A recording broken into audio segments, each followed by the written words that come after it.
300 000 candidats pour 4 721 postes. La compétition est serrée cette année encore pour entrer à la fonction publique. Les épreuves des concours directs se déroulent depuis ce matin. Le film de la cérémonie de lancement dans un instant. La route Kupela-Gunga officiellement ouverte à la circulation. Le confort du bitume pour les usagers sur 34 km au terme des travaux de réhabilitation et de renforcement lancés en mars 2017. Des travaux qui ont coûté environ 15 milliards de francs CFA. L'inauguration officielle par le Premier ministre à suivre. Dans ce journal, ce coup de filet de la brigade de lutte contre la cybercriminalité, la bande des 4 entre les mailles, 4 jeunes escrocs âgés de 17 à 21 ans, leur terrain de chasse Facebook où ils disposent de faux comptes à partir desquels ils appâtent leurs victimes par des articles dont les prix défient toute concurrence. Ils n'hésitaient pas non plus à utiliser des cartes d'identité égarées pour se procurer des cartes SIM. Les détails de leur mode opératoire dans ce journal. Et puis après 6 mois d'arrêt, le championnat de foot de D1 reprend sur fond de fronde d'une partie des équipes. Elle réclame la concrétisation ici et maintenant de l'une des promesses du nouveau président de la fédération, à savoir le doublement de la subvention de 15 à 30 millions de francs CFA. La toute première confrontation de la saison a opposé au stade municipal les Léopards de Saint-Camille à Vitesse FC de Bobo. AS Police Raïmon a pu se jouer, match boycotté par Raïmon. Explication en fin d'édition. Voilà pour la une de ce journal.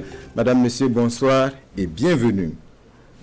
C'est parti donc depuis ce matin pour les concours direct session 2020, 60 concours en tout, 4 721 postes à pourvoir et près d'1 300 000 candidats. Ce sont les chiffres à retenir. Début des épreuves ce matin, le film du lancement officiel au lycée Philippe Zenda Kaboré avec Adama Guiti et Amadou Marcel To.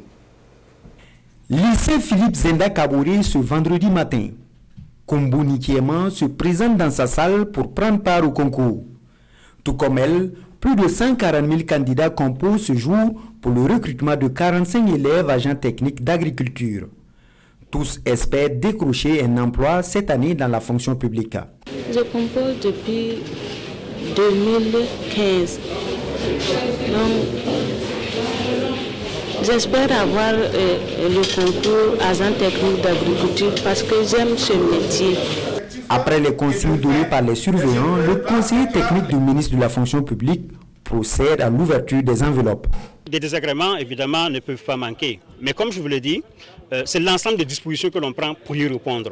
Je vous indiquais que tantôt, nous avons un centre d'écoute constant qui est là et qui va faire en sorte que l'ensemble des candidats puissent se retrouver sans difficulté. Ce matin, vous l'avez observé ici, vous n'avez pas trouvé de candidats qui se baladent et qui cherchent des salles dans la cour parce qu'on a pris des dispositions justement pour rester à leur écoute et les quelques cas qui ont été signalés ont été pris en charge par les présidents du jury comme il se doit.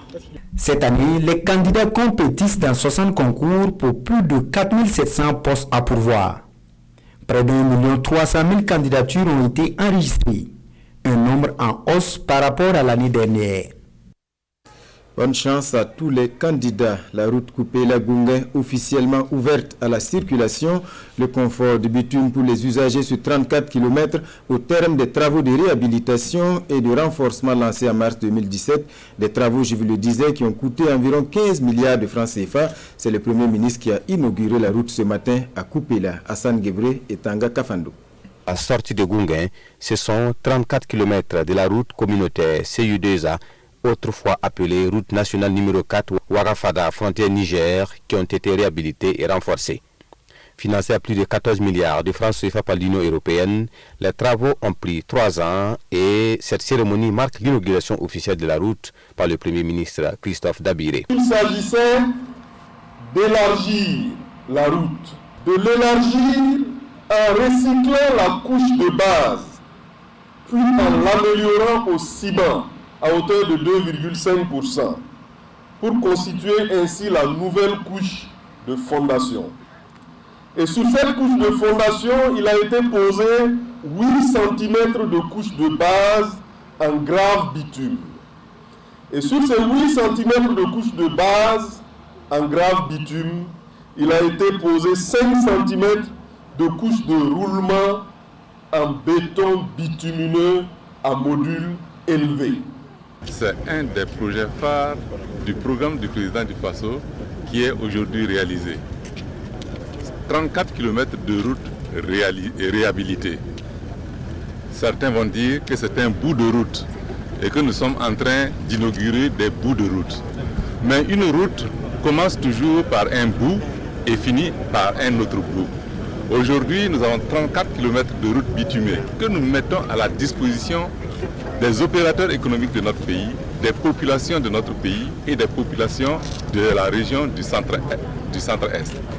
Mais demain, nous allons lancer la suite de ce projet qui ira jusqu'à la frontière du Niger en passant par Padane-Gourma. Cela veut dire que le progrès est un progrès continu et nous devons travailler à faire en sorte que le développement, qui est un processus continu, vienne consolider ce qui a été déjà fait.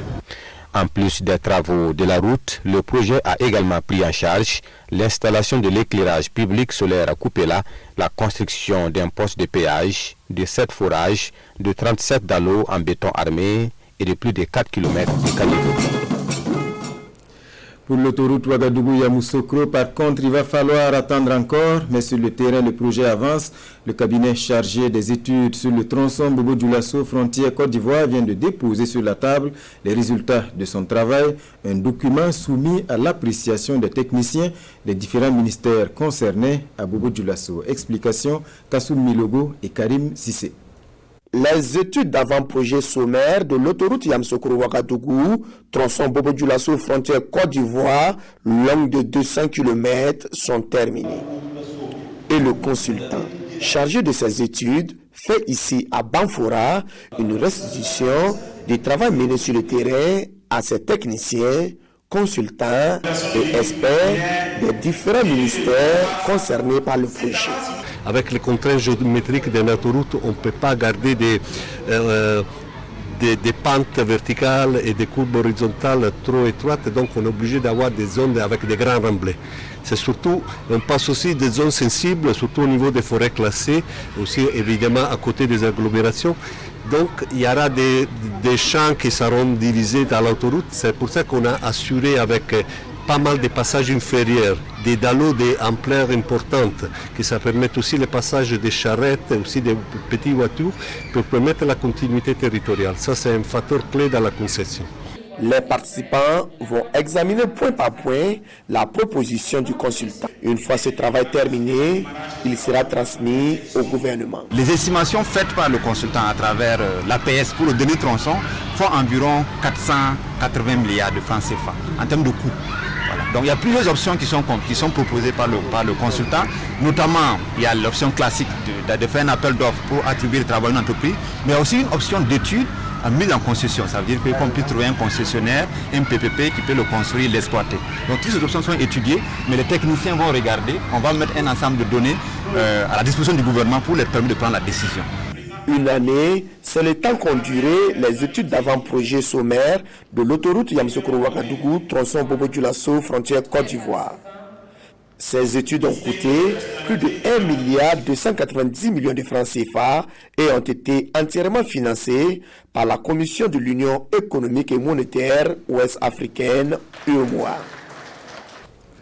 L'autoroute Ouagadougou-Yamoussoukro et d'une manière générale les infrastructures, c'est un secteur dans lequel le Burkina compte beaucoup sur son partenaire chinois.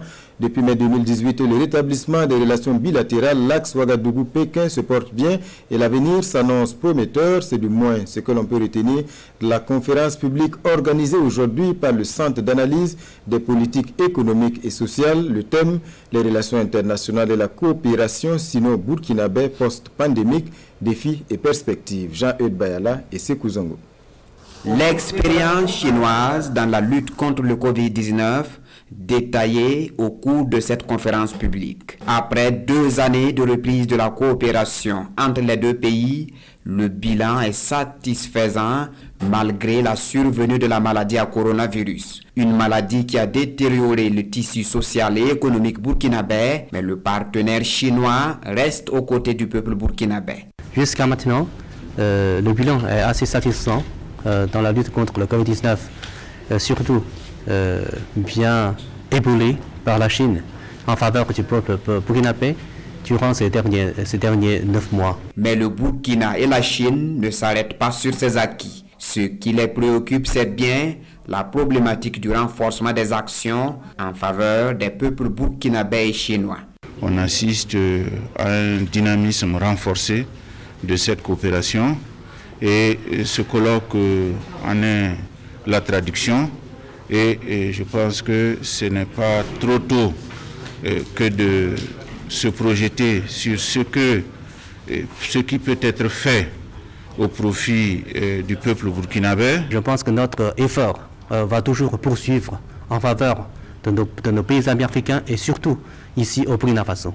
Organisée par le Centre d'analyse des politiques économiques et sociales, CAPES, cette conférence publique se tient autour de 3 panels. Des panels centrés sur les défis et les perspectives de la coopération sino-burkinabé post-Covid. Coopération fructueuse également avec la France qui accompagne l'organisation des prochaines élections. Un appui matérialisé par la signature d'une convention avec la CODEL, la Convention des organisations de la société civile pour l'observation domestique des élections. 270 millions de francs CFA pour soutenir la structure dans la mise en œuvre de ses activités pour un scrutin transparent et apaisé. Jean-Eudes Bayala et Olopoda.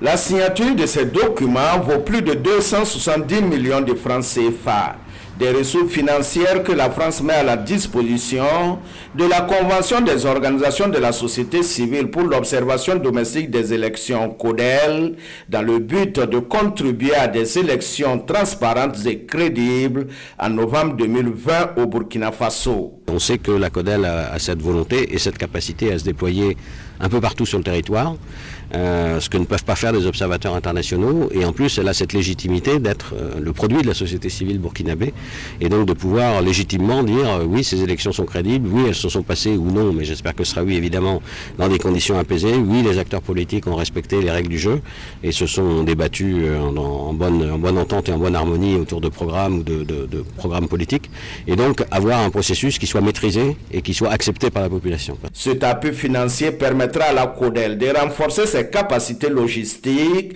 de déployer 800 observateurs en complément à 3000 déjà prévus, de faire le monitoring des éventuelles violences électorales et d'intervenir sur les questions de transparence des financements privés des partis politiques. Cette année, nous allons mettre sur le territoire 3800 observateurs. Les 800 observateurs seront en principe, avec la permission de la CENI, installés dans chaque bureau de vote pour contre le pays, et ils seront témoins du déroulement des votes, du dispositif, de tout ce qui se passe jusqu'au dépouillement. Il faut qu'on bannisse les rixes, les insultes, les langages difficiles, les stigmatisations, etc., et faire en sorte que ce soit une œuvre citoyenne collective et positive. L'objectif affiché est d'organiser des élections transparentes qui seront acceptées de tous, et la CODEL entend, grâce au soutien des partenaires, jouer son rôle pour l'organisation d'un processus électoral apaisé avant, pendant et après les scrutins. Les organisations de la société civile, aux côtés également du ministère de l'Énergie, objectif promouvoir ensemble les énergies renouvelables. Les deux parties ont formalisé leur collaboration hier à travers la signature d'un protocole. Daouda Ouattara et Sékou Zongo. Par cette signature, la coalition des organisations de la société civile pour la promotion des énergies renouvelables et l'accès à l'énergie durable et le ministère de l'Énergie marquent leur collaboration. Cette coalition des organisations de la société civile attend de son partenaire un accompagnement dans ses actions de sensibilisation, une mise en place d'un cadre favorable pour la réalisation de ses activités. Cette signature constitue donc un motif d'espoir pour une synergie d'action afin d'apporter des solutions aux préoccupations des populations pour un service de qualité dans le domaine des énergies renouvelables. Nous œuvrons tous pour l'accès de nos populations à la base à l'énergie durable, et l'énergie pour tous doit être un défi pour tous les Burkinabés actuellement, si on sait que c'est le moteur du développement. En signant ce protocole de partenariat, le chef du département en charge de l'énergie souhaite que son partenaire s'investisse pour mobiliser les populations autour de l'intérêt sur les énergies renouvelables. Il y a beaucoup de choses que nous pouvons faire donc, pour aider nos populations en milieu rural à améliorer leurs conditions de vie et aussi à sortir donc, du cycle infernal de la pauvreté. Et en tout cas, je salue la collaboration aujourd'hui avec tous ces partenaires et je suis sûr qu'ensemble, nous allons pouvoir aller de l'avant. Avant cette signature de partenariat, les conclusions du Forum national sur la régulation du secteur des énergies renouvelables ont été remises au premier responsable du ministère de l'Énergie. Un schéma directeur de la statistique en phase avec les besoins de suivi des actions de développement. Voici l'enjeu de la première session de l'année du Conseil national de la statistique. Les acteurs se donnent donc entre autres pour objectif de baliser le chemin pour la période 2021-2025. Les travaux ont débuté ce matin. Souleymane Sanou et Caroline Ouare. Cette session ordinaire du Conseil national de statistique a sa particularité. Le schéma directeur de statistique qui doit être examiné coïncide avec l'élaboration du prochain référentiel national de développement. Et pour maintenir sa renommée de pays exemplaire en matière de production, de diffusion et de mise en œuvre des recommandations en matière de statistique, le Burkina, à travers le département ministériel de tutelle, veut y consacrer l'expertise adéquate, étant donné l'importance des statistiques pour la planification du développement.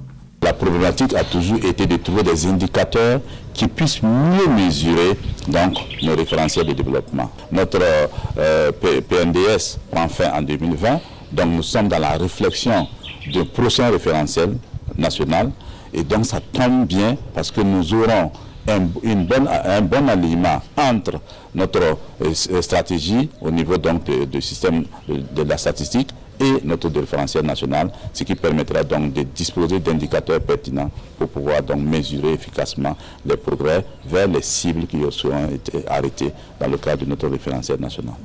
Des statistiques fiables pour une maîtrise de la question de la projection du développement, l'Institut national de la statistique et de la démographie en fait un défi. Cette rencontre entre acteurs de la production et de l'utilisation des données statistiques vise aussi à conforter l'Institut sur une lancée en conformité avec les attentes. Il y a beaucoup de progrès qui ont été réalisés au cours de ces dernières années, mais il y a encore des défis assez importants. L'un des défis, bien sûr, c'est de répondre aux besoins des différents utilisateurs, notamment dans le cadre du suivi du PNDS et de tous les autres référentiels de développement. Élaborer un schéma directeur de la statistique en phase avec les besoins de suivi du référentiel national de développement, c'est le thème de cette session ordinaire, une rencontre dont les ambitions sont la réflexion et l'organisation autour de la question statistique. La transformation comme facteur de relance de la filière coton, c'est le pari que s'est lancé le ministère du Commerce. La stratégie est en marche et le ministre Aruna Kabouré était sur le terrain pour encourager les acteurs. Un déplacement au centre-est dans les champs de coton, mais aussi sur le chantier de l'usine d'égrenage de Tenkodogo. Hassan Gebre et Tanga Kafando.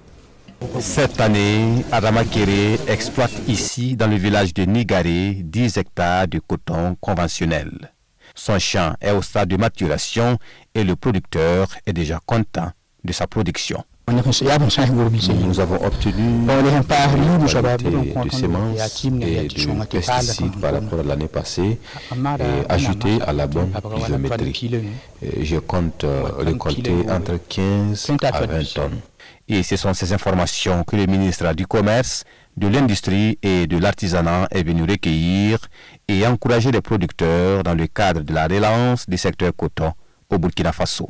Nous avons engagé une réflexion et nous mettons des actions pour changer le modèle économique qui désormais vise à la fois à maintenir notre leadership en matière de production de coton en termes de tonnage, mais aussi à transformer jusqu'à 25% donc, du coton au plan national pour renforcer la filière textile habillement. Ce travail, bien entendu, commence par le maillon transformation qui produit la matière première. Et le maillon transformation se renforce avec l'implantation de l'usine d'égrenage de Faso Coton dans le village de Sela à quelques encablures de Tenkodogo. Et quand on regarde l'évolution du chantier, je pense que sauf cataclysme, on est toujours dans le timing. Parce que les éléments que les machines ont été commandées, comme on dit, elles sont sur l'eau, elles sont en train d'arriver. Et là, tous les travaux, vous avez vu qu'il y a des implantations un peu partout. Donc nous maintenons effectivement l'objectif du premier trimestre de l'année, à savoir donc mars-avril, pour la réception donc, des travaux définitifs de cette usine. À terme, l'usine d'égrenage de Tinkodougou aura une capacité de 35 000 tonnes et créera 200 emplois directs. Et à partir des graines qui en sortiront, il est prévu d'annexer une unité d'huilerie. Avis aux parents d'enfants entre 0 et 5 ans, une campagne de vaccination contre la polio vient d'être lancée aujourd'hui même et s'achève le 21 septembre, 4 jours donc au cours desquels les enfants vont recevoir 2 doses de vaccin contre cette maladie invalidante. La cérémonie de lancement a eu lieu ce matin au CSPS de Bisguin à l'arrondissement 8 de Ouagadougou. Rasmane Zoundi et Draman Guéné. C'est parti pour 4 jours de porte-à-porte. 4 jours pour vacciner plus de 2 900 000 enfants de moins de 5 ans.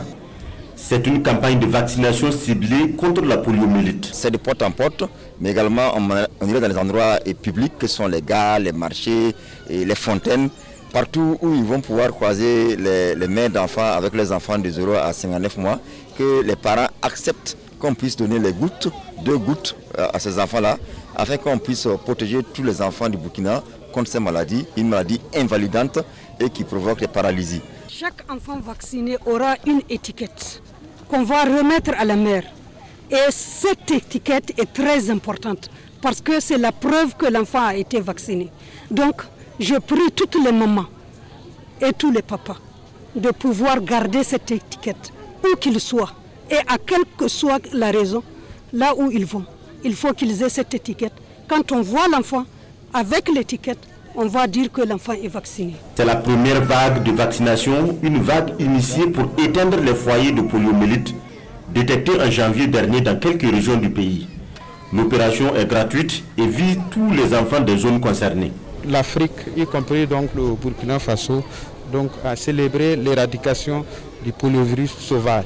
Et nous nous attaquons maintenant à la forme dérivée qui circule parce que de nombreux enfants échappent à la vaccination. Pour ce premier round, nous avons environ 1 900 000 enfants qui doivent pouvoir bénéficier de cette vaccination-là. Et le deuxième round, cette fois-ci, ça concerne 36 districts. Le deuxième round, on aura 46 districts, donc ce qui veut dire un nombre supplémentaire d'enfants qui va nous amener à près de 2 500 000 enfants vaccinés. Une vaccination de routine, même les enfants qui l'ont déjà reçue sont concernés. La campagne va jusqu'au 21 septembre prochain et concerne 7 régions. Le plateau central, le centre nord, le centre-est, le centre-sud, le centre-ouest et l'est. Et on reste dans le domaine de la santé avec la journée mondiale de la sécurité des patients célébrée hier. Une sécurité des patients qui passe avant tout par celle des agents de santé. Il faut donc intensifier les mesures de lutte contre les préjudices en milieu de soins et c'est l'engagement pris par l'ensemble des acteurs. Césaire Carrefour et Sekou Zongo. La sécurité des soins, des prestations de santé au cœur de cette journée mondiale de la sécurité des patients. Commémorée sous le thème « Sécurité des agents de santé, une priorité pour la sécurité des patients », cette journée est célébrée dans un contexte où les infrastructures sanitaires présentent une image pareilluisante. Cette journée vise donc à attirer l'attention des prestataires et des bénéficiaires des soins de santé sur les risques de contamination dans certaines conditions. Le premier risque vraiment c'est le risque infectieux. Le deuxième défi c'est tout ce qui est en rapport avec les soins chirurgicaux. Le troisième défi c'est surtout l'utilisation des médicaments. Et il faudrait toujours travailler de telle sorte à inverser la tendance que le bénéfice qu'on en tire du soin soit supérieur aux risques encourus. Les risques encourus. Les faits sont têtus avec l'apparition du Covid-19. À la date du 15 septembre 2020, plus de 120 agents de santé ont été contaminés en voulant rendre des services de soins. Une occasion pour le premier responsable de la santé de leur rendre hommage. Dès que nous avons fait la rencontre avec le virus, le président du FASO nous a instruit pour que nous veillions à la sécurité des agents d'abord. Mais ça n'a pas évité que certains agents aient fait la rencontre avec la maladie. C'est le lieu pour moi de les encourager dans leur convalescence et d'encourager les autres à prendre soin d'eux-mêmes afin de pouvoir prendre bien soin des patients. Les défis sont nombreux, mais pour Léonie Claudine Lougué, l'objectif du gouvernement burkinabé est d'assurer la disponibilité des offres de soins et surtout des prestations de soins de qualité pour tout Burkinabé.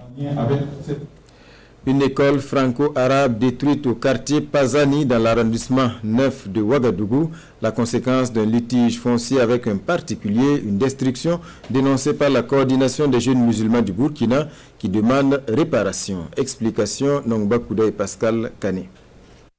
Voici ce qui reste de l'école franco-arabe de Pazani dans l'arrondissement 9 de Ouagadougou. Un lieu de culte et un magasin détruits.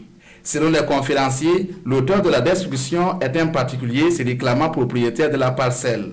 Accompagné d'un huissier de justice et sous la protection des forces de l'ordre, il serait venu exécuter une décision de justice. Inacceptable pour la coordination des jeunes musulmans de Burkina qui déplore la situation et interpelle le gouvernement.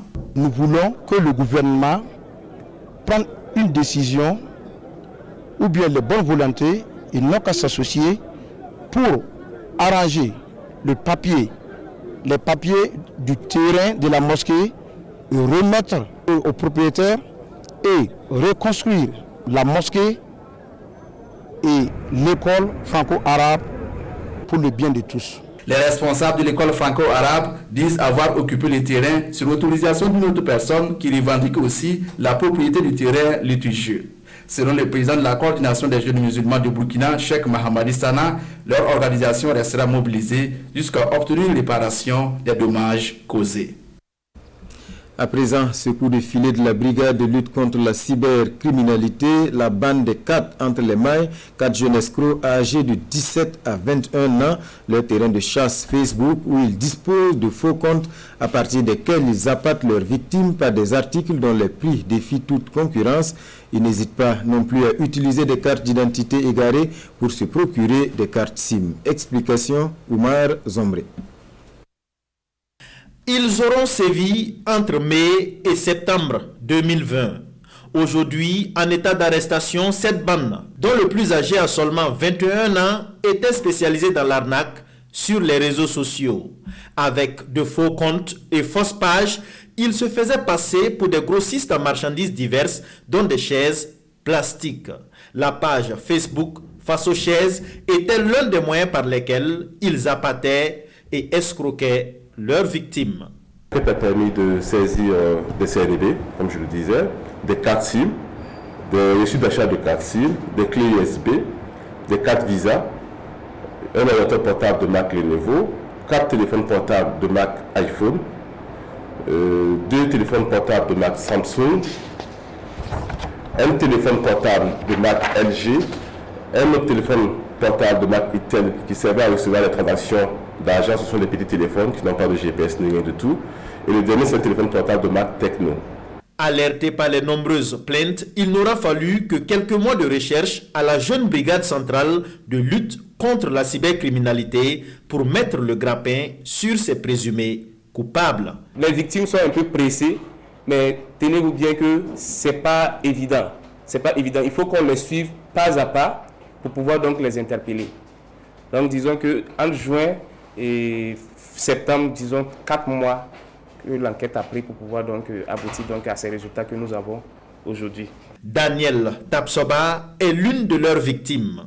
Victime collatérale, son identité a été utilisée pour payer des cartes SIM et récupérer les transferts des différents clients. La mésaventure finit bien pour Daniel Tapsoba et commence pour ses présumés arnaqueurs avec cette arrestation.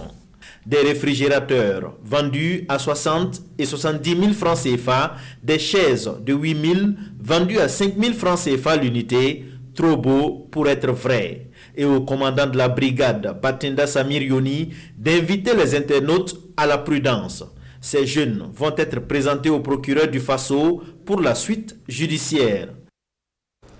Voilà, morale de cette histoire, éviter les trop bonnes affaires sur les réseaux sociaux. Et loin des solutions faciles, elle a choisi de se battre pour réussir. Elle s'appelle Grace Tarnagda, une jeune fille coiffeuse dont l'histoire rapportée sur les antennes de la télévision nationale a ému plus d'un. Et depuis la diffusion du reportage, les gestes de solidarité envers la jeune fille battante se multiplient. C'était encore le cas ce matin dans la cour de la télévision du Burkina. Ali Roubadini et Amadou Marcel To. C'est un miracle, moi je ne sais vraiment, je ne sais même pas comment m'exprimer. Je sais un peu où cela allait passer, tomber du ciel ou pas, je ne sais pas, moi je ne sais pas, je ne comprends pas. Mais je sais que c'est un miracle de Dieu. C'est l'un des plus beaux jours de sa vie. De par son histoire dans la coiffure pour hommes relatée dans le journal télévisé, Grace Ebenezer Tagnagda reçoit du soutien de tout part grâce à la chaîne de solidarité initiée par la RTB. Megamonde, on a l'ambition de faire des gens. Donc en l'occurrence, cette fille qui est très courageuse. Nous avons décidé effectivement de lui offrir une moto, évidemment avec le casque, de lui offrir de payer ses études jusqu'en terminale. Et nous avons décidé aussi de prendre en charge le loyer de sa famille. Ça veut dire que nous allons payer la location de sa famille pendant 4 ans en fait. Mieux encore, elle pourra assurer sa mobilité grâce à April Oil avec ce bon de carburant d'une année, en plus de ce kit solaire complet du département de l'énergie. Je suis passée, on allait la violer parce qu'il n'y a pas de lumière. Elle quitte pour aller dans une école pour aller apprendre la nuit. Et à son retour, quelqu'un, la nuit, qui a giré sa voix pour l'attraper, elle a fui. Nous n'avons fait que accomplir une mission de service public qui est la nôtre et nous n'allons pas hésiter chaque fois que nous allons tomber sur des situations de ce genre à les mettre en lumière et solliciter en tout cas la bonté des Burkinabés et que les Burkinabés laissent parler leur cœur. En attendant, la chaîne de solidarité au profit de Grace Tagnagda reste ouverte à toute personne de bonne volonté. En témoigne cette remise d'un fonds de roulement offert par Adel Madiega afin d'assurer l'activité commerciale de la mère de Grace. Voilà donc pour cette belle histoire. Après 6 mois d'arrêt, je vous le disais, le championnat de foot de D1 reprend sur fond de fronde d'une partie des équipes. Elle réclame la concrétisation ici et maintenant de l'une des promesses du nouveau président de la fédération, à savoir le doublement de la subvention de 15 à 30 millions de francs CFA. La toute première confrontation de la saison, elle l'a opposée au stade municipal Les Léopards de Saint-Camille à Vitesse FC de Bobo Dioulasso, un choc des promus qui a tenu ses promesses. Mariam Ouattara. Belle entame de saison pour Léopard de Saint-Camille. Face à l'autopromu Vitesse FC, les Caméliens enclenchent leur première victoire de la saison au bout d'un match riche en rebondissements. Le match a pourtant démarré timidement avant de s'emballer à la 14e minute après l'ouverture du score par Aziz Kadeba. Vitesse 1, Léopard 0. L'ouverture du score de Aziz. Ce but sonne le glas de la phase d'observation. Les Caméliens se réveillent et finissent par égaliser à la 33e. Le coup franc de Abdul Fattah Ossoré bute sur la transversale et derrière, la tête de Bernard Zoundi est imparable. L'égalisation de 5 a gagné en intensité. Un but partout à la pause.